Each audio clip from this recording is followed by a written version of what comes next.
Now a few days ago I released a new vintage sample pack, and there is a sample on there that I made that I was like, wow, that is pretty cool. It very much has that 70s soul type of vibe to it, and I thought it'd be best to share it with you because that's what all the kids are doing nowadays. So I'm gonna follow the crowd. Let's listen to it real quick.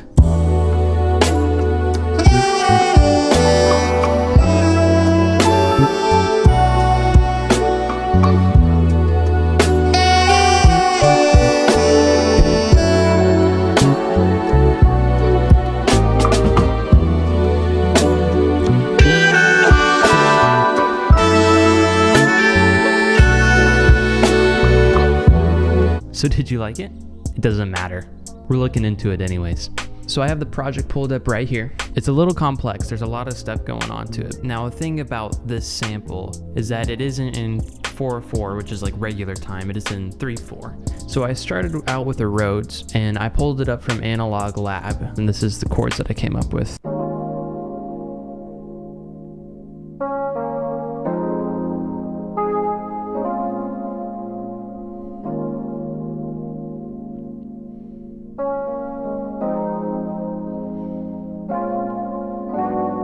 Alright, so the chords are pretty simple.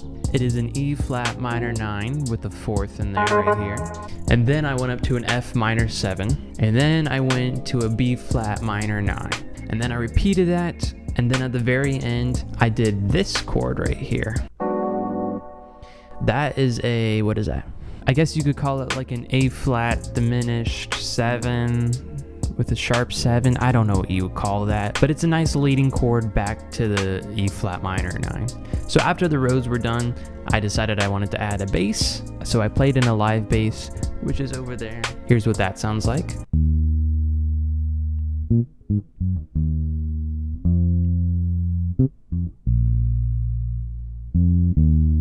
As you can hear, for the bass line, I'm just doing octaves and fifths and just walking my way around the root notes. Pretty simple stuff. And one thing I did for the bass right here is because I do not know how to slap bass, so I had to record it separately because I know you have to like do your thumb like that, hitting the high G string how I wanted to, and I just separated it like this.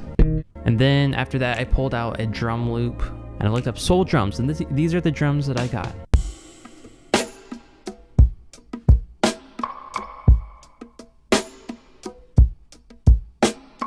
Beautiful drums. If you know who the drums are by, please tell me.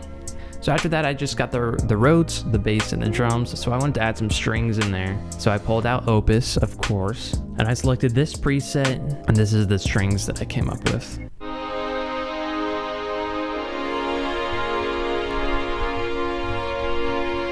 So I just have the strings following the chords, nothing crazy going on. For strings, especially since they're not live strings, they sound worse if you try and play like fast notes on them, and I didn't really want to deal with that. So I just had them playing longer sustained notes. After that, I was hearing some sort of melody in there, so I pulled out a bell from Omnisphere.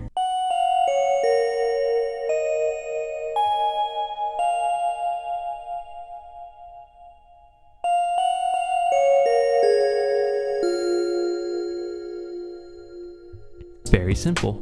So that's a nice little melody. And I did the same thing, I just layered another bell from Omnisphere again. I like having that 80s like voice synth.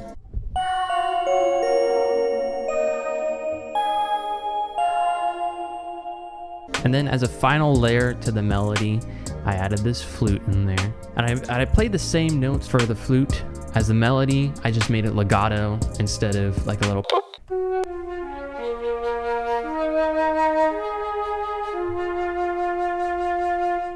So after the melody, I did want to make it sound a little bit more full. So I put one pad in there, and that pad was like a voice sort of pad, kind of like the melody, but not like the melody.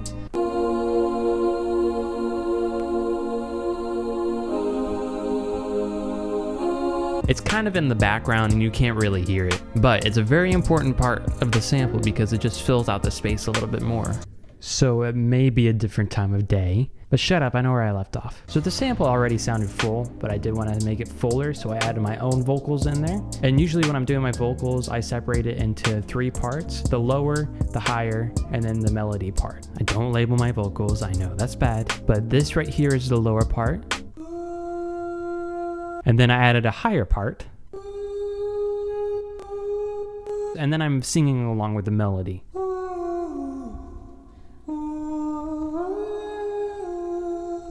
It's not perfect, I know, but it works. So I recorded some sax into here.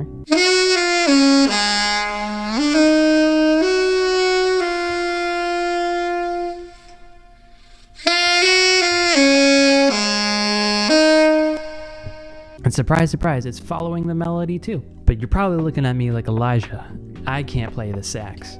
I can't play the sax either, I can barely do it. But I'll show you one thing. If you want to get Opus, and I really hope they sponsor me, and the Hollywood Brass, go to trombone and jazz, old-timey.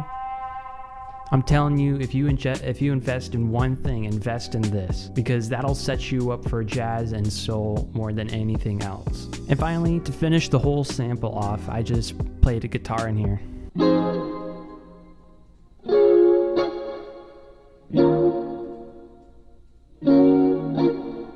So what I did for the guitar is I just figured out the chords I played on the piano, transferred it over to my guitar, and just did little stabs with it. So other than that, that was about it for the entire sample.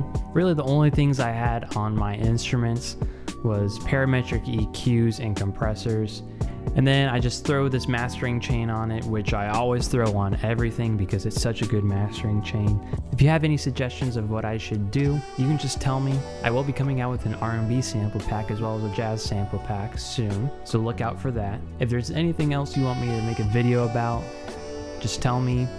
I really need video ideas, so I'm open to anything. Thank you for watching.